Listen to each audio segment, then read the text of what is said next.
Hello friends, welcome to any bulletin. আসুন আজ দেখে নেব কীভাবে জিপ ফাইল তৈরি করতে হয়।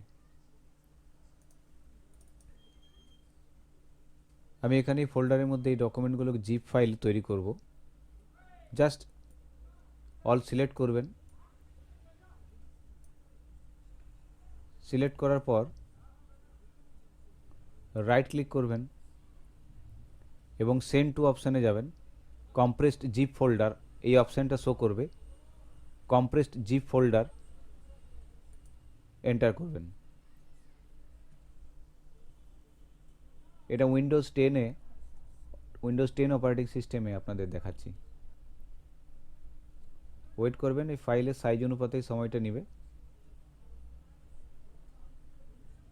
দেখবেন এটাই 4730 এই ফোল্ডারটা জিপ ফাইল এটা তৈরি হয়ে যাবে। এখানে ক্লিক করলেই আপনি দেখতে পাবেন এর ভেতরে সমস্ত ডকুমেন্টগুলো এখানে শো করবে। Very easy. Thank you.